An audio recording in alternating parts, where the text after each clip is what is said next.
If we were a video podcast, I would make you and I wasn't that like, do you remember when iPods were like crazy and unique and cool and they were like commercials for iPods? Yo. And there was that person with an iPod dancing, but it was like, you couldn't see them. Yeah. It was just like an outline of them. That's what this was. It was awesome. Did iPods come out in 2007? When did the iPod come No, they were out before then. Definitely before that. 2001. Oh my God. But that's the first version. Yeah. I think like cool video versions came out after that. I never had a video version. Did you? Did you have an iPod? I don't think. We were not like... I had an iPod. Like, oh, from who? Mom and Dad bought that? I think so. I didn't buy it. Damn it, Kate. It wasn't a video one, though. It's just, I think it was a Nano. That's coming to my brain for some reason. I don't know. I just had a really vivid CD era. Oh, yeah, with the you big did. boom box, and I don't know. Okay. Well, I was an emo kid, so I had to listen to my angsty music and download viruses on the computer from LimeWire. You know when like influencers like take their hair and they put it in front of their face like this, and they're like, "And tonight I'll be the night that I will die for you." But like was that me? Or yeah, I wasn't like that, but that's what you listened to. May have dated people like that. You definitely did. Yeah. Well. But you didn't change your hair like that. No. You didn't have the swoop that Jules has. Protected your... Oh my God, I can't Jules' wait swoop. To talk about the fashion and the hair. Wait, should we just... movie. What are we doing? Should we just get started? Oh, into it. Sisters who've seen it. We are the sisters who've seen it. Sisters, shooby-dooby-doo-wop, sisters, shooby-dooby-doo-wop, sisters, sisters, sisters, sisters. Sisters who've seen it. Hello. Hello. Hello there. Welcome back, listeners. Where have you been? Okay. We're just kidding. I've been gone. I'm sorry. But you were here for Survivor. I was. You were. Oh, listeners, listen to that episode. That was so fun. Oh, you know, the recording we did for that was like almost 2 hours, and somehow, some way, I got it down to like an hour and 20 minutes. I don't know how, but I did it. Oh my God. I'm going to introduce ourselves so you know who we are. So, listeners, we are the Sisters Who've Seen It, the podcast where two sisters who are not movie critics look back on some of our favorites throughout the years through a psychological, ethical, and familial lens. I'm Katie. I'm Bridget. And I am McLovin. Oh boy. Does that character get the VIP award? I don't know. Oh my God, it's so good. Bridge, what's the movie this week? It's the 2007. Yeah. Superbad. Sorry. So sorry. It's like stuck in my head forever now. It's co-written by Seth Rogen and his old buddy, Evan Goldstein. Wait, is that... Okay, literally by the end of the movie, I was like, wait a second. Seth is Jonah Hill. Yeah. And Jonah Hill wrote this. And was there another friend? And is his name Evan? Oh my God. Evan Goldberg. Is there a picture of Evan Goldberg? I want to see him. There is, and he kind of has a Michael Cera skinny, feminine vibe. Oh, he's okay to look at. Wow, he did a lot of Seth Rogen movies. Oh yeah. Well, but they wrote this when they were 14. Oh my God, that makes a lot of sense. Actually, I mean. It does. I cannot wait to get into this. Wow. I also watched the unedited version, so I can't wait to talk about that. Oh my God, I don't know if I don't think I did. Was it longer? Or just like... I don't know. I don't know the comparison, but we'll find out. Oh my God. Okay. I'm ready to take this synopsis. Yes, this is me. Thank I'm God. ready. Thank God. Okay? I am ready. I'm ready for you to be ready. The sentence, which is determined to have sex before leaving for college. 2 teenagers agree to buy the booze for the coolest party in town, leading to a night they'll never forget. You know what just came to my mind? I'm sorry. You know what just came to my mind? Because I was like, oh my God, I feel like there's so many high school movies about like, the boys need to have sex or else they're losers. And American Pie. I mean. Everything. Did they? Okay. Wow. Every single teenage movie is like, I have to have sex. I can't be a virgin. But it's only boys who do that. Like, it's like, well, I mean, girls don't think like that because we really don't. You know, we don't. So here's all you need to know. Okay. We got Seth, who's Jonah Hill. Yeah. We got Evan, who's Cera. They play what you'd expect them to play. Okay. Mm-hmm. Cera plays a very, like, meek, sweet, totally held up character. Studious, like, just rational, kind. And then Jonah Hill, Seth, is a fucking asshole. Yeah. Crazy, insane, manic. And he just yells the whole time. And the two of them together are very, like, opposites. But they are inseparable, and they have been close since 8th grade, and after high school, they're going to different colleges, and so it's shaking up the dynamic. They want to kind of end high school on a bang. Yeah, sure, they want to have sex, but I think all teenage boys want to have sex. I wouldn't say that was, like, the main topic. It was more like, they wanted to, like, hook up. Yeah. You know, and just because, like, they wanted to have, like, a girlfriend for the summer. Yeah. And they plan for this big party. They get into shenanigans. Oh, my God. It's so funny. They have a third kind of buddy to their duo, which is McLovin.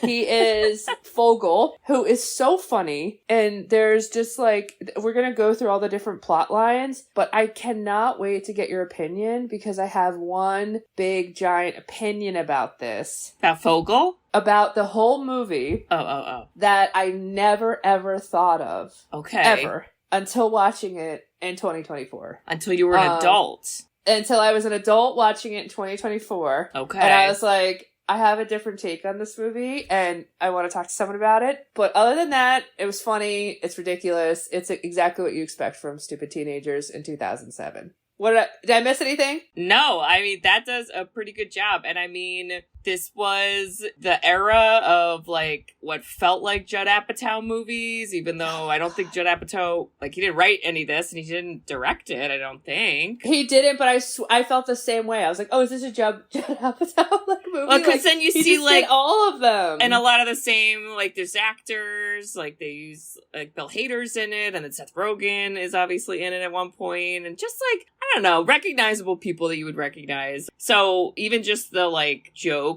are similar kinds of jokes. Totally. Just, you know, coming out of high school boys' mouths. So absolutely. There's that. But Bridge, we start off, as we mentioned, with a 70s dance party. I wrote funkadelic opening. I do kind of love that because then I was like trying to pay attention to the rest of the music, and they play a lot of like kind of 70s-esque music randomly, and there's not a lot of like songs from that time. It's so smart. Which is smart, yeah, because then it's like becomes a little more timeless. It doesn't date yourself. It's not like, oh, there's Pitbull in the background at the party. I have to tell you that when we eventually make our award-winning movie, I am going to fight you hard on, I don't want any actual songs. I want truly... I might have trouble with that. I want instrumental. I want feelers. John Williams? Want like this. Are you available?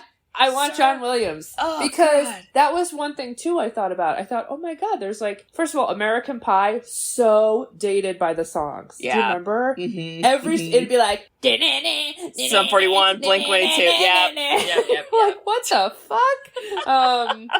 Yeah. So that was really, really funky. And then I read that Cera like danced for like 20 something hours to get those moves right. They're so stupid. That's a long time, because they both looked so stupid. But oh my god, it was fun, and it's the era when all the credits were in the beginning of the film. Yeah, and those are kind of fun because that's a dying art on like movies just start, nobody like even knows who's in the film until the end. You know, well, and it makes you kind of set you up like this is gonna be fun. Like we're having fun. We're not serious. Yeah. We're dancing. We're not. We're definitely not serious. And then immediately we see Jonah Hill, who is Seth. He is driving his car. He's on the phone. Cell phone. Flip phone, cell phone. Flip phone. This was before the iPhone. So funny. Oh my god. And he is talking about porn. And what kind of porn? I literally thought, because I know you weren't with us for this, but Jen listened to the Knocked Up episode. Shout out to Jen. We did Knocked Up. Jen! And Jonah Hill is like, a friend of Seth Rogen's character in that movie. And they end up making kind of like an adjacent to porn website. And I was like, is Jonah Hill's character in this movie going to grow up and be that guy? And I feel like perhaps because we're just talking about porn. But I love this because you see him and then you find he's talking to Cera. And Cera is kind of like, I don't know, man. He goes at one point, that's disgusting. You're like an animal. It's just talking about porn website. So, okay, I want to bring up my first little hint at my theory. Okay? Because in this whole porn dialogue, Jonah Hill is going into raunch details on the sites that show dick going in. I think I know what you're gonna say. And then he goes, I actually, about vaginas. He's like, have you ever seen a vagina? It's absolutely disgusting. I don't want to see a vagina. I would never even want to look at a vagina. I was like, uh-huh. Oh my god, is your theory that he is a gay man who doesn't know it yet? Yes! Wait, I could see that because this movie does, they present it as they're best friends and they love each other, but you can tell Seth is a little more invested. Codependent. A little codependent, yeah. Oh, I love that theory. Wait till the sleepover. I'm just saying. Oh my god. The morning after, I'm just saying. Well, yeah. But then we have to get a hot mom joke in there. So Cera's mom is hot, and then Seth is like, your mom's so hot. I can't believe you got to suck on those tits. And you're like, all right, we're listening to teenagers. 14-year-old teenagers now we know, which makes so much more sense. I mean, I don't know, maybe we grew up around ridiculous people and this is just the Jersey in us, but it felt like dialogue I would actually have heard of in high school. People were ridiculous. Oh yeah, I mean, when this came out, I was a senior in high school, or maybe a junior, and we thought this was the funniest fucking movie that ever existed. And I did laugh a lot. Funny. I was gonna say, there were lots still of parts, pretty funny. Lots of parts I laughed at. There were lots of lines that I forgot how much we used to quote, and now we don't quote anymore, but I was like, oh my god, we used to say that all the time because we were in high school, and we were dominant in high school, but now we're adults, we don't say that, and that's crazy. But, yeah, and we find out, he's literally on the phone with Cera, then Cera walks out of his door on the phone with him, and gets in the car, and that's friendship goals, and then they drive to school. It's pretty awesome. And they talk about, you kind of get the hints of who they have crushes on, and you learn that Cera has a crush on Becca, and that Becca. He's like, and Cera's like, Seth, why don't you I think Jules could be into you, whatever. And he's like, what? Jules is way above my league, and blah, blah, blah. And he's like, why don't you go after Becca? He's like, I don't know, I just want to court Becca. You just start to see their totally opposite approaches to life. And one of my favorite lines from Seth is he was like, I don't want to be a virgin, whatever, before college or something. And Cera's like, what do you mean? Didn't you hook up with this other person? He's like, yeah, I have 6 hand jobs and 3/4 of a blowjob. But who's counting, Evan?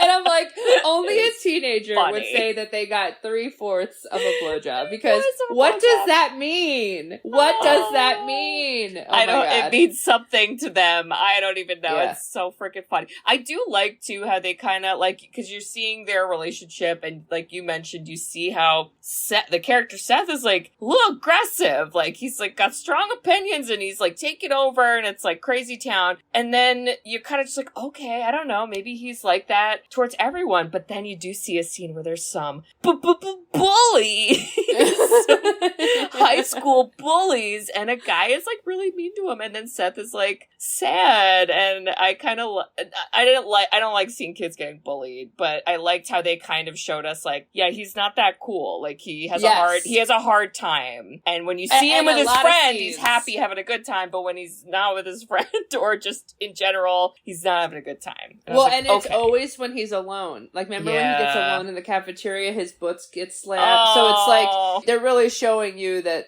he only feels comfortable talking this ridiculousness with those he can, because the world is not listening to him in high school. Some of the ways this movie did not age well is they use the F slurs with gay, speaking to gay men, which I would also argue adds to my theory on, why do you say it so much? Is it internalized? You should accept yourself and love everybody equally. It's Pride Month, y'all. Celebrate. It's your own desire. 3/4 of a blowjob. Celebrate. No, just kidding. Unless you like it, go on. The montage. Okay. I know we're kind of jumping ahead, but I love that. Oh my god, it cracked me up. I don't know. First of all, I have to say the story of this movie is impeccable. Yeah. Like, every scene had a point, and every dialogue had a point, and it was fast. Quick. Yep. And we went to all these different places and all these different scenes, and it just, everything, like, I was so along for the ride. I honestly enjoyed the entire film. I don't know if you felt the same way, but... No, I did, and I always appreciate a movie where it's all in one day. This is all in one day night, It's like, you're seeing a very concrete progression of just ridiculousness. Very, again, after the fact, I was like, wow, that's kind of like how Broad City would do their episodes, where it was like just very like shenanigans. Where it's like, we have a plan, and it's a simple plan, but for some reason there's shenanigans. And I was like, that's this movie. It's crazy. But you see Seth having a run in high school gym class. We all hate to see it. No one's having a good time. It's the worst. We see Evan is staring at Becca's, 1-inch cleavage. Oh my god, and then can't. She catches him, and it's weird. And my only critique is, we have these two girls who were written by 14-year-old boys. The 14-year-old boys in their brain are like, these hot girls are totally into the guys. Yes. For no reason. Just cuz. And I was like, not sold on it, but okay, I'll go with it. And Becca tries to hit on Evan, and he doesn't understand. And it's like, that's so funny. It's so silly. Everyone's so dumb. Well, and you learn too, with both of Becca's interaction and Jules, when they have these kind of, oh my god, I'm a nervous teen boy talking to my crush. Yeah. Both of the girls were like, oh, so if there's this party, would you want to come? And they're like, yeah. And he's like, oh, I didn't think you guys liked coming to parties. Like, well, why would you think that? And it's like, okay, because you guys, like, literally all in high school, like, never came to any party. And literally haven't been to any. You see how they're never invited, and then you see Michael Cera describing the fucking night they had. God. That was the best montage, because, listen, I know we have a lot of male listeners, but I want to let you know that women in our heads, when you're telling us a story, we're doing that. Yeah. We're like, oh, you just sat at home and chilled, so what you really did was go to the strip club. And, it's like, oh, you went to a party with adults, and he's like, we had a very stimulating conversation, and it was like all the adults, like, who the fuck are these kids? Get them out of here. They're stealing the alcohol. Ugh. I'll never forget, I lived with guys in college, and I remember one night we talked about how when a guy, this is college time, when a guy tells you how many people they've slept with, divide by 3. And then when a girl tells you how many they slept with, times by 3. So funny. And it felt That's like pretty that. applicable, I think. I know. Well, and it felt like that because it was just so silly. And he's like, and then we got to go to this cool adult party, and all the adults like hate the drunken teenagers, and it's just so funny. It's so funny. I love it. And then you do see we don't get introduced to him yet, but we see in this little like story, we do see McLovin. So we don't know who he is, but we know like, oh, he's like a third wheel of these two guys. They're all like kind of nerds. They're like watching like weird porn together and like shotgunning by themselves in a basement. Not that. I mean, it's real though. I don't know about you, but in high school, it's like, yeah, you just gotta have a sleepover and steal the 3 beer cans from your parents that you had. Just shotgun. I personally prefer to shotgun beers in the bathtub. Okay. Oh, smart area. Okay. It's gonna drip. It's not gonna get on the floor. Just saying. But Bridge, we go to home ec class. Now, did you, I know you went to Catholic school, so I feel like I know the answer is no. We but did like, not did you have have a home ec class? No. Okay, so did you? I did. Okay. Well, it was called Foods. And the whole monologue that Seth Rogen, Jonah Hill's character goes on, where he's like, I'm sorry, this is just like a joke class that people take to get a good grade. I'm sorry, okay? It's just like, we're just here to eat food. I'm sorry, okay? That's just the truth. And my partner's over here, so I have to do all the work. I'm sorry. Bridge, I felt that because I was in Foods, and I was in a group, and the girl I was with was a friend of mine from band class, and she was like definitely going through some stuff that I didn't realize at the time, and was absent all the fucking time. So a lot of times I was cooking by myself, and it was a lot, and I had to wash the dishes, and I felt seen, okay?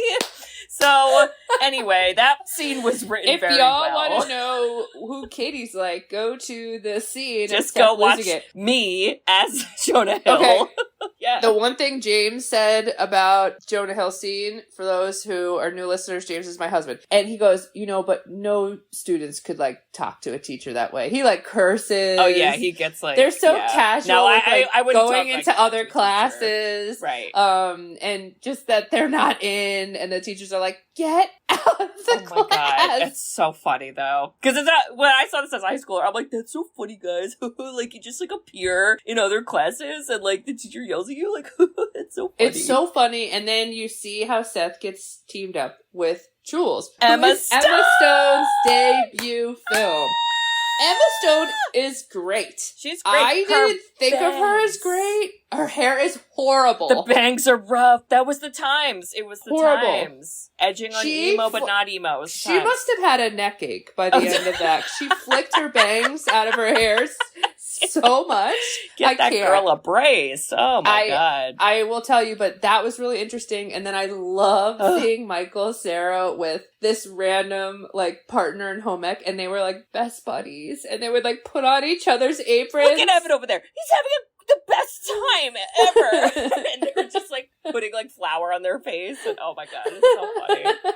Oh my God. But Emma Stone's character when I was younger, I remember thinking like, oh, she's kind of like annoying, or like I never like thought about her. And then as an adult, I'm like, she was cool. No, she's cool. She was super cool, chill, and down to earth, and nice, and would listen, but also be like, what the fuck did you just say? Yeah. And I thought it was very interesting because the fact that they knew, and we kind of skipped over this part, that McLovin had the fake ID. Oh. This is where Jonah Hill like blurts out how he'll just like, we have a fake ID, and yeah, and fake ID, and buy beer, and fake ID, and whatever. And she was like, okay, and she just kind of like takes it in. Yeah. But that whole fake ID exchange. But by the way, did you ever have a fake ID? No. I didn't really need it because the college I went to was like House Party Central. So. Oh my God. Yeah. I had one. Oh. And didn't you get... Oh wait, you had a bad experience. Horsey Park. It's coming back to me. I'm so sorry. Well, so, yes, listeners. So I was in one of the largest bar raids in Philadelphia in the early 2000s. Look it up. And I did have 2 friends from home visiting, and their parents definitely hate me for that. But I didn't show my fake ID because the reason this bar got raided is they didn't ask for IDs. You could just walk in. Oh, very, nice. very, very illegal. Okay. But I had it, and I was going to take it out. But then, this is a true story. I don't even know if you know this, but the officer was Officer which I can't blurt that out. Officer Bleep.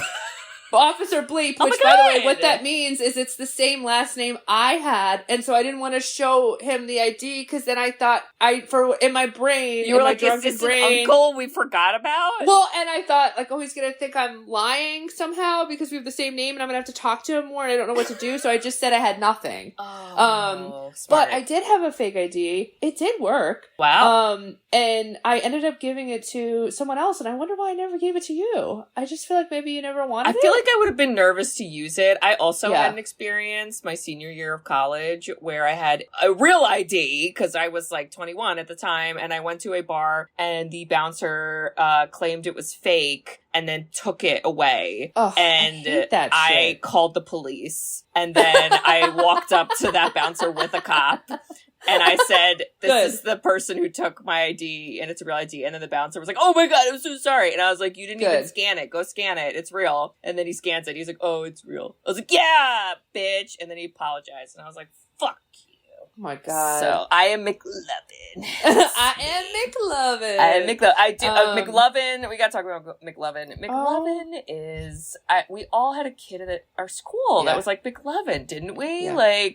Just getting overlooked. Probably also very studious, but a little more outgoing. Yeah. Thinks he's cool, but he's nice. He's not like cursing people off or anything like that. He's just like a nerd. And McLovin is like getting a chicka, yeah, son. I would use that line all the time. Too. Chicka, yeah. I know. He is... The best part about his character is he's so chill and funny and authentically himself. Yes. And is confident in this. And the moment they ask him to actually go use the ID, he has like an utter freak out. He's like, I can't do it. You see like the nerdery just just seep out of his pores. When he fucking wears that vest to try to get beer. Vest, you look like Aladdin.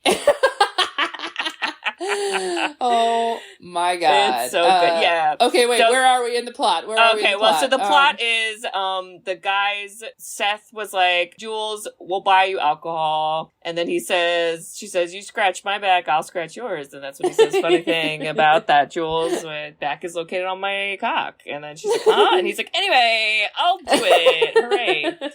And this is where they use McLovin. But before that bridge, there is a flashback, just cause we're 14-year-old boys, and it's just the funniest thing 14-year-old boys have ever heard, is a flashback about how Seth's character... No, there's a point to that. Well, because he's like, I don't like Becca. And he's like, why don't you like Becca? You never told me. And he goes, okay. When I was 8 years old. I was like, 8 years old? Oh, God. This kid would have ended up in my office very quickly. And he tells a backstory how he used to draw dicks. And then Michael Cera goes, like a man dick? And my friends and I do still say that sometimes. Like a man dick? And he's like, yes.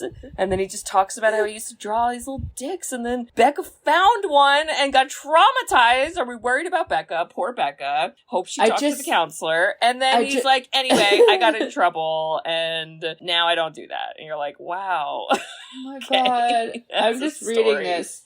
I just sit there hours on end drawing dicks. I didn't even know what it was. I couldn't touch the pen to paper without drawing the shape of a penis. Oh my God. And then it has this like the montage of drawings. So this is so stupid. And yeah, but it didn't. This is what we've also learned is the secret to great movies. It never took itself serious. This movie. Yeah. It always indicated, and it indicated it because between McLovin, Seth, and Evan, they were all making fun of how stupid they were. Yeah. And it was humbling to what was absolutely insane that they were talking about. Yeah. And at one point, I forget why exactly, Seth runs out to, again, Evan's gym class, and the coach is like, get off the field, and he's like, I have something important to tell Evan. And that's when he's like, Jules wants me. She wants my dick in and around my mouth. He used to say that a lot, too.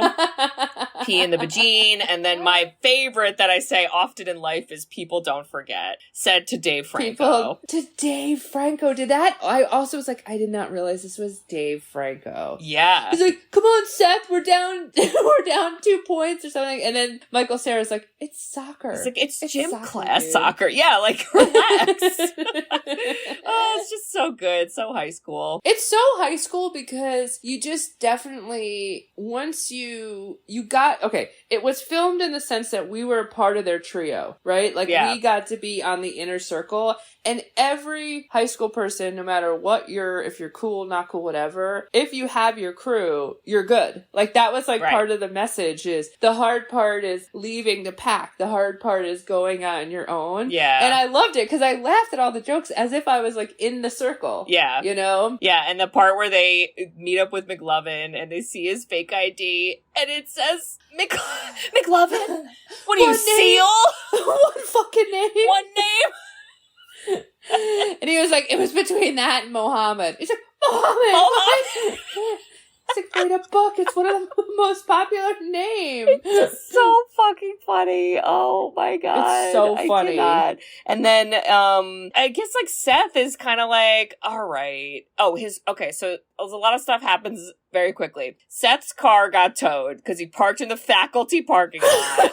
Because he's like, screw it, I'm important, blah. Loses his car. Now he doesn't have a car. So now they're taking the bus. Him and Evan go to Evan's house. He's like, I can't go home, man. My parents are going to see I don't have a car. But I got to change my clothes. So then he wears Evan's dad's clothes. And he wears a very iconic shirt, I gotta say. Yes, it's so good. And then they go to pick up McLovin from his work, which is when he's wearing a vest. And Seth is like, I'm going to go in and get the alcohol. Forget you and your stupid ID. I go in. Oh my God, it's so good. He has all these like little fantasy, moments of like, well, if I did this is what happened. And then the one with the old lady where it's like, would you like me to buy you alcohol?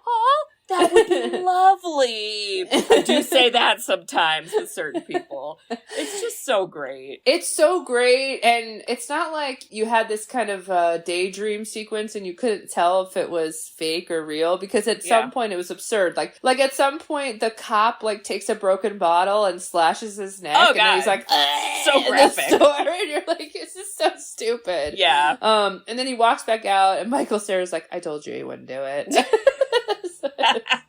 But this is where we put McLovin to the test. He goes to a liquor store. Holy and shit, this is so fucking brilliant. So everyone is thinking about the fact that he's gonna get caught. He looks 12. He's gonna get caught. He does whatever. look 12. And even the cashier was like, "Who cares?" But then eventually she realized he looked so nervous. She's like, "Okay, fine. Like, give me your ID." Whatever. I heard they recently added more hops to it. The lady's like, bitch, what are you saying? And as he's going to buy it, some person comes in to rob the liquor store, punches McLovin, and then takes the cash. And this is what calls the cops. Amazing. But to Seth and Evan, they're like, oh no, he got caught and he's getting arrested. And they both were like, is that even possible? Like, I thought he'd just like get to leave, but like, is he getting arrested? And then they were like, we gotta get out of here. Like, they took it to like what a teenager does, which is there's no rational. You just take it to the scariest part. They're like, he's getting locked up. He's getting juvie. He's out for the count. We gotta leave him. Michael Cera's like, leave him. We can't leave him. It's just so funny. And then while we're all freaking out, Jonah Hill gets hit by a car. His character gets a lot of injuries. Like, there's a lot of things he gets hit with and like hurt in this day. And I was like, should you see a doctor? I'm worried. The guy who's the driver. Oh my God, I forget the guy's name, but he was on Brooklyn Nine-Nine. Joe Lo Truglio? Okay. I don't know. If you look him up, I remember him also from Super Troopers. Oh, yeah. Which is totally a show. He's been in a bunch of stuff. If anyone saw this dude, he's been in so many films, you would know who he is. His character's named Francis the Driver. What the Oh my God. Francis. I love that, like, he went back and forth on, like, hey, man, you okay? Do you need anything? I'll get you whatever I want. And then he's like, buy us alcohol and this and that and the extortion happened so quick. It happened so quick, and he's like, okay, guys, I'm just gonna get real with you. I got a warrant out for my arrest, and there's this really cool party, and there's plenty of booze there, and there's cops inside there, so I'm not gonna go and get you those booze, but I'll take you to a party. And this is, like, part of the best shenanigans. The shenanigans. Michael Cera's like, no, bad idea, but Seth's like, absolutely, I cannot let down Jules, because I've deemed this is very, very important. Yep. And everyone just keeps telling me I'm a fuck up, and I'm not going to be a fuck up. And what it's really about is he didn't get into Dartmouth, right? Yeah. And so everything is always him, like, proving himself. This party is so ridiculous. Oh, it's my like God. a college scary. party? What is happening at this party? Lots of things, Bridge. We got drugs, we got alcohol, we have violence, we have women who aren't using, sanitary pads for whatever reason. I don't know any women that are like that, but again, 14-year-old boys, so yeah. Okay, I do remember being in high school and showing up to a party and seeing people, like, actually do drugs, and I remember, like, the little girl in me was like, oh no, I need to leave. But I don't know what to do because that's, like, not cool. But oh no, I hate it. And they captured their nervousness. You were like Michael Cera in that moment. Oh my God, they captured the nervousness so perfect between the two of them because they were like, just don't say anything, shut up, don't look at anybody, shut up. Yeah. Well, just... and if you ever find yourself in a room with people that look scary and are doing aggressive drugs and are like, who are you? Who the fuck are you? You just tell them you're so-and-so's brother and you're an amazing singer. And it's gonna be fine. It's gonna be good. These eyes I've never seen. And that is, good. You know what's so subtle about that story is when the driver, or whatever, the original guy who hits them, he's like, hey, do I know you, man? And they did, like, foreshadowing. Oh, and Michael Cera's like, no, he's like, you look like my friend Jimmy's little brother. Oh, and then when they see him at the party, because he got stuck in some weird room hiding from the party. Yeah. And he had to sing for them to fake that he was the singer. It's just so real. Because I will tell you, like, in high school, if you're in those scenarios, you're just going to try to get out alive. Like, You're just going to roll with it. And I think I told you this before last episode. One of my absolute favorite scenes is when he looks at the laundry detergent. Oh my God. He's like, you know what? This is how I'm going to transfer the beer. I'm going to pour out laundry detergent. I thought it was money vodka. Down the drain. I thought it was blue vodka, but it was Is it beer? Yeah. Oh my God. Blue beer. God. And then later in the movie, he says to Jules, he's like, I call it my green beer. And his teeth are, like, stained. And she's like, oh God, not that. And I will tell you, the scene where some random drunk woman starts dancing with him and she gets her period on his leg. Apparently, Seth Rogen went to a high school where, like, that happened to a kid at a dance. And I hate that for the girl. Well, and I'm not also the kid. like, because the girl was probably like 15. Like, she probably didn't know what was happening to her body. You know? Mm-hmm. But I also loved that they made fun of him for it. And it was like less about the girl. They made fun of him. And then that became funny. And that's why we went down for the laundry detergent because we had to clean it. Well, and then the boyfriend so many things or the fiance, so he has like a stain on his pants. And so looks at it and he goes, we're blood brothers. I was like, what is going on, you guys? It's my God. Insane. It is insane. And they somehow get out of there and run. Seth does get out with the laundry detergent. And meanwhile, while all of that was happening, we have another subplot with McLovin, who the cops, Bill Hader and Seth Rogen, they look at his ID and they're like, you're an organ donor, la la. And they kind of like are like, oh, you're going somewhere? We'll give you a ride. Yeah, you're taking the bus? No, come with us. And then we got shenanigans. They end up at a bar. They see a drunk man that they thwart, and then now they're drinking beers together, and then they're driving off to go to a party, and then they literally run over Seth. He gets hit with the car twice in this movie. I was like, that's twice too many. Oh God, it is wild. Okay, so the cop stuff doesn't age well, but it also was it also was somewhat funny because the cops were ridiculous and drunk driving and being careless. Well, and they kind of make it to be like, yeah, we're above the law. So you're like, okay, movie, you know, thanks for saying it. You know, like most of them act like it, but they don't say it, but you're saying it's so cool. And it's funny, and you're calling out how, like, fucking stupid they are. Mm-hmm. And the idea at the end when they're like, listen, McLovin, we knew you were not of age. I do, and we just wanted you to know that, like, not all cops are bad. Not all cops are bad. We just get drunk and set on fire cop cars. I did like that they, besides, like, hitting the teenager, they kind of were the type of cops that were like, okay, we're busting up stupid parties and we don't care. Like, just go home. Like, they weren't actually, like, mean cops. That's true, right. They were just, like, truly careless. Well, even the drunk guy in the bar, there's a part where Seth Rogen's character goes, should I shoot him? And Bill Hader goes, no.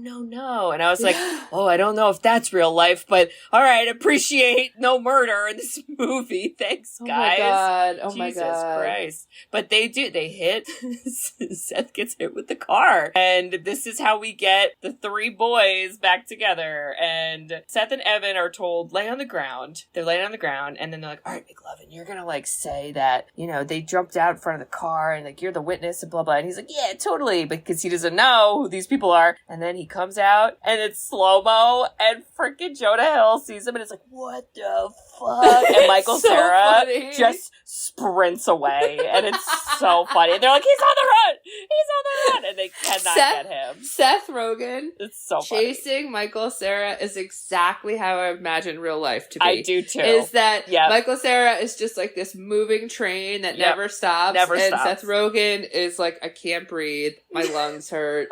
And I have a cramp. Yeah, I'm outie. It's so fucking funny. And then McLovin runs away. Yes. And they all hide. And this, by the way, this is totally a cop thing. I don't know. Again, I had like a wild teenage years, but like you would hide from the cops in like bushes, you know, like you. That's but like. Did they shoot their handgun to get you to come out? I was gonna say which that. I didn't think aged well. I was like, that doesn't fucking happen. I don't because people would call the cops on that. So, like, no. Right. But then it just, like, keeps getting funnier because they finally get to Jules' party, finally. Before they get to the party, though, we do have a little bit of some friendship fights. We have it's not good. Seth is mad. Seth's like, you bailed on me, all these moments. And then Evan's like, I didn't bail. And he's like, and you're bailing on me next year. And I'm sad all day about it. And he's like, what do you want me to do, not go to Dartmouth? He's like, I can't get into Dartmouth. Like, you knew that and blah, blah. And then it comes out, although then later we find out Seth already knew about this, but it's said to the audience that Fogel and Evan are going to be rooming together at Dartmouth, the drama. Oh my God. And then they get mad about that. And now they're mad, but they go in the party and they kind of like separate in the party. Well, and even Michael Cera's like, well, what do you, just because you couldn't get into Dartmouth means like I have to like dumb down to your level. Like he kind of like really is like, I'm not going to hold myself back. Right. Because of you anymore. And so everything you were thinking, they all said. Yeah. And I loved it because even though Seth is like the worst, the party scene when he shows up is he gets to be the hero for like an hour. Like a solid hour. He's the cool guy. He's the hero. Everything he says is funny. The fucking laundry detergent. Like if someone walked in a party that I was throwing with laundry detergent, 2 of them, Costco size, I'd be like, sir, get out. This is not the laundromat. No. But everyone was like, but McLovin had the whole thing of like the booze that he originally got too. Yes. Oh my God. It is so crazy. And I do love seeing like where it's like they're taking shots and it's like, this to Seth. They all take a shot and someone's like, who's Seth? And Jonah's like, me! And they're like, yeah! And I was like, that feels very like a Real House party. Yes, I agree with that. And Becca allegedly is just hot and horny for String Bean Michael Cera. We all have questions about it. They're never answered. It's fine. And he shows up and she's like blackout drunk. And her friend's like, yeah, she wants to like hook up with you. And he's like, but is that unethical? Because she's like really drunk. And she goes, not if you're drunk. And I was like, still feels not good, but okay. Well, But, okay, I'm sorry, but I keep thinking of, like, his character in Barbie, Alan. Oh, Alan, we love him. But he does try to get super drunk, to your point. However, he still, like, can't do it. Like, even though he's super drunk, he backs out. And she's super drunk, he's like, this isn't right. And that's why you end up liking him. Yeah. And he ends up being timeless, because he's just, like, a normal dude. And then she pukes everywhere. She does. She would have puked on him, though, had he not pushed her off, put the pause button. So, oh my God. Stuff to think about, listeners. But watching him try to catch up to be as drunk, and him being like, down the hatchet, and he takes a swig of vodka and spits it all over the mirror. I'm like, this is me. Like, if I had to be like, I feel like not you, but like anyone, it's like when you're really young and you're trying to like take advantage of like alcohol before you have to leave somewhere, and you're just like, oh, it's so bad. Horrible. It's horrible. We used to have like the grossest shit in our fridge. Oh, like the Laird's vodka. When we used to have Burnett's. Like one Guinness that would always be in like the back of the fridge that like I think for like 6 months was there, and I was like, guys, I think this is safe. I think they've forgotten about this. And I remember us trying to chug a Guinness that's in a can that had been in the fridge for like 6 months, and I was like, oh my God. So gross. Oh my fucking God. That's so funny. It's gross. And like, you know, that's kind of happening. And then simultaneously, McLovin, he's got like the confidence. He is a changed man. He's shot a gun. He's so drunk, he blew a 0.8. And was proud of it compared to the other cops, which I was like, this is drunk driving. I hate it. Scary. And he says, there's that girl whose butt I stared at. Her thong Nicola, her thong was sticking out of her pants. It was a look from Degrassi season 2. Don't worry, episode 3. It's fine. Or Britney Spears. And he goes in for the kill. And he's like, Bogle, what's up? And this girl, I don't know why she wasn't already talking to another guy or had other friends who helped her. Where's the wing ladies, I ask you? But they end up in a bedroom. Wait. My favorite part about it, she's like, oh my God, like, what school do you go to? And he's like, oh no, she like doesn't know me. Like she thinks he's this like cool older guy. He's like an older man. And then he has that moment where he's like, yeah. I go to another school. God, it's so ridiculous. And by the way, in real life, he was 17, where Michael Cera was 18, Jonah Hill was 22 or something. Okay. So in McLovin's sex scene, like, he had to have his parents on the set. That's my nightmare. I hate that. So McLovin coded. Oh my God. He played himself a little. He played himself, and then I know I'm like skipping ahead, but when the cops bust in on McLovin and they're like, it's statutory rape, and he's like, no, I'm not that age. No. I just love how the cop gets so excited to see me. He's like, McLovin! He's like, McLovin! He's like, were you just having sex in here? I was like, oh my God, this is ridiculous. Oh my God, it's so stupid. It reminded me of American Pie with the one dude that has like sex with Stifler's mom, who I'm blanking at Finch. Oh, Finch. It's like, Finch. How did McLovin, but somehow McLovin did it. I mean, he puts it in, and she's like, makes a weird face, and he goes, oh my God, it's in. And she's like, uh-huh. And then the cops literally bust in. So, I don't know. I think it still counts. You know, it's fine. It's whatever. And 3/4 of sex. 3/4 of the way in. It's there. Well, I did love, too, that Seth kind of got his moment. Oh, yeah. A moment of victory, but also, like, him and Jules, never going to be a thing. And she was like... Okay. But do you feel like her dialogue was, like, vague? Because I felt like... Yes. I was like, can she just say she's not interested? Like, why does she have to say things like, not right now, or maybe later? I'm like, no, you don't want that, though. So like, why can't you just say, like, no, thank you, let's be friends? like a normal I feel like girl would do. They didn't know how to like end the movie because we all would have just been so sad for Jonah Hill's character. So they had to. I don't know. I don't know, but the end scene at the mall where they switch places and they're like, "Oh, bro," like they didn't know how to do it without Jules, and I don't think liked him, but she was also kind of saying like, "I am sober. I never drink. You are drunk. Right. I'm never gonna be near you right now." Yeah. So, but then it's so funny because then he like vomits and passes out, and like that was funny. He like headbutts her because he falls on the ground, and then she just gets mad and leaves, and then that's when the cops appear, and then his immediate first thought is, I gotta get Evan. I mean, the friendship He's in love goals. with Evan. He carries him out. I just want to scream on the rooftop, I love my best friend Evan.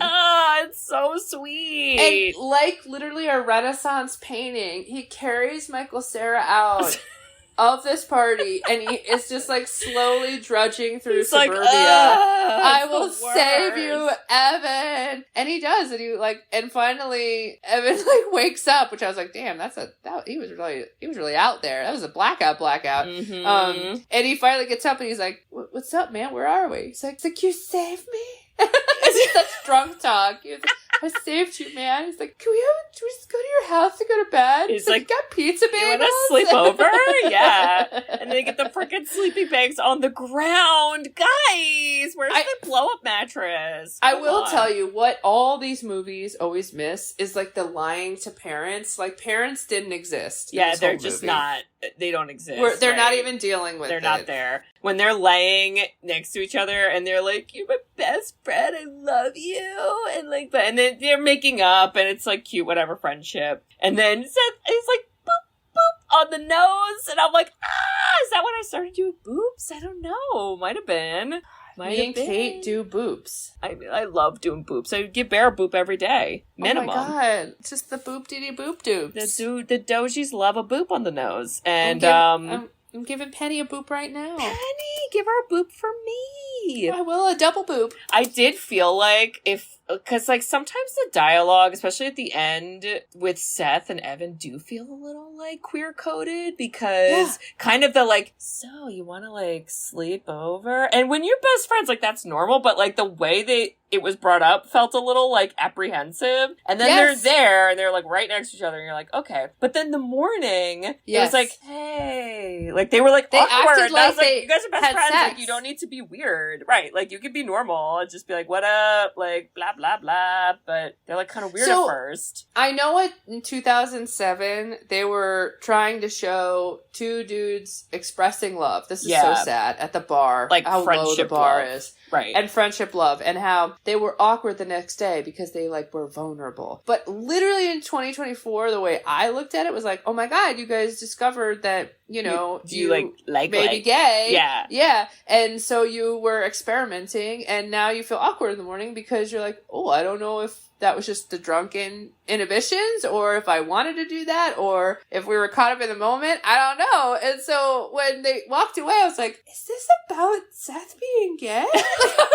Well, and then when it's like, I guess I'll go home. And he's like, well, I'm like going to the mall. Do you want to come? Do you want to hang out? Are you on a date? Like, what? It's just like, and then, they're like back to normal at the mall, but they do run into Jules and Becca. I didn't know Jules and Becca were such good friends, but I suppose we are. Well, I like that they're like, well, I had to buy Jules a comforter since I vomited This on was it. pre-Amazon, listeners, so you couldn't go on the internet and get it. You had to go to the mall. I believe it, and then you run into people at the mall. But it turns into like, oh, well, Evan, you and Becca go over there, and then Seth, you and Jules go over there, and Seth, they do separate, but, there's a scene where Seth's going down the escalator and he keeps looking up at Evan, and Evan, stopped looking at Seth a long time ago, and Seth just keeps looking, and Jules has been talking, and I'm like, what's she saying? You don't know now it's gonna be weird, and then the movie ends, and you're like, okay.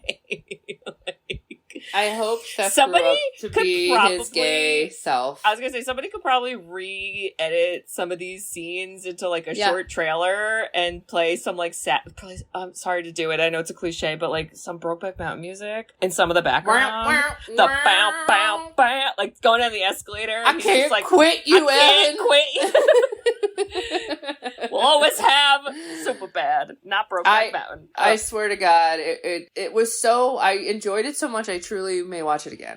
It is a good movie. I mean, you gotta get past that some of the dialogue is like, just lots of sex, and you're like, okay, but you laugh at it, because... And they make fun of each other, so you're at least kind of saying, okay, good, we're not allowing these things without accountability, or at least them ripping each other to shreds. Yeah. And it's pretty quotable. I mean, it's got good lines in there, so... I can't believe we haven't done it yet. Isn't that hysterical? I thought we would have done that. But here we are. We're here. And it is technically nostalgic now, yeah. Well, Bridge, it's my pick. I'm ready. And I thought to myself, you know what? It's getting hot out. I want a movie where we're gonna do a lot of outside time. And I have that. This is a sequel. We did the first movie. Oh. A long time ago. Okay. Almost Famous too. Okay. No, Bridge. Okay, we're going back to the 90s. Right. This is 1997. Oh. Rated PG-13. This is described as an action-adventure sci-fi. And I can't read you the one sentence because it tells you what it is, but let me tell you who the director is. It's Steven Spielberg. Oh. You want to know who one of the actors is? Huh. Jeff Goldblum. Go back to episode 13, Bridge. Or maybe 12 of ours. What was that? One more hint for Bridge. It's got to do with dinosaurs. Jurassic Park 2. Oh wait, I don't know why I was like going to E.T. World. There's no second E.T. No, Bridge. This is the Lost World Jurassic Park. This is the sequel, the first follow-up to the original Jurassic Park. We don't have Sam Neill or Laura Dern. It makes me sad all day. But we have Jeff Goldblum. And we have also random actors. Julianne Moore joins us. Pete Postlethwaite, I recognize him. Vince Vaughn! Young Vince Vaughn is in this movie. Whoa. That's weird. Richard Attenborough's back again. Just some other people that will be like, oh yeah, those guys. But Bridge, we're going to the island. This plot is all about how we were so scared of Jurassic Park, we all went, we left, but then the dinos went to another island and are living on the island, and then some people were like, dinos are cool, I want to go to the island, and then he's got to go to the island and rescue the people from the dinos, but it's not a park, but it might be, and a T-Rex gets brought to New York, and that's all you need to know. Okay, that's what we need. Holy shnikes. Yeah. I don't remember a lot about this movie. Oh my god, I used to watch this all the time. To the fucking point, this describes me to a T, and I'm so sorry for this person. I think they've forgiven me by now, but where a friend of mine, when we were, I think in middle school, she was having a sleepover at our house, and I think it was maybe one of the first times we were hanging out, and I said, hey, I know what we can watch, and I put this on, and she got really scared and upset, and then she had a nightmare that night about dinosaurs. So your horror film. I know. I did that with Anaconda too with a different friend. I just keep traumatizing people. I'm so sorry, you guys. My God. Mm-hmm. Well. I'm ready to be traumatized. Let's do it. Let's do it. Kate, Rich, I just want to let you know. Yeah, let me know that if you were on the hook to get beer for the party, and you were not 21. Wow. I would just buy you beer. That actually has happened many times, I feel like. So I know you would do that, and I appreciate that. And thank you so much. I love you. And Bridge, I just want to say, if for some reason maybe it's a party, maybe it's a bar, and there is a, really infamous police raid that happens, and you're very drunk, I will carry you out in my arms and make sure I'm heavy. make sure that we get out there together and that you don't have to show them your potential fake ID, but it's not a fake ID. And I do that for you because I love you. I love you too. I can't believe you would absolutely need like a wheelbarrow because I could not be carried like Michael Cera, but damn. Do not That's underestimate my arm strength, ma'am. Ooh, with those Bo Peep braids, I tell you. Ooh, listeners, if you would also carry out either your best friend or your best sister or whomever, if you carry them out of your arms to save them from the police, and if you knew a McLovin, maybe it wasn't a cheeseburger. No, and maybe you weren't like buddies with them, but you know, there's still time, right? Like, I don't know, where's that person now? What are they up to? What are they doing? Did they change their name to McLovin? Do they wear vests? Are they an organ donor? There's a lot of things. So, I'm sorry to cut you off, but I did want to tell you this fun fact. Yeah, you know how Jersey Shore would say DTF, like down to fuck? Yeah. They got it from this movie. Oh, when did they say that in the movie? It's probably at any some point. Yeah. Yeah. Okay. Sorry, I had to say that before we ended. I wanted to tell you that. I thought that was important for you to know. DTF. Wow. Iconic. Yeah. And listeners, and if you, I was going to say, if you are DTF, well, I mean, you might be, but if you think that you might be in love with your best friend and some 14-year-old boy male screenwriters are forcing you to not be, just go for it. Just talk to them. Just feel it out. You be you, because your loved ones are going to love you for who you are. Okay?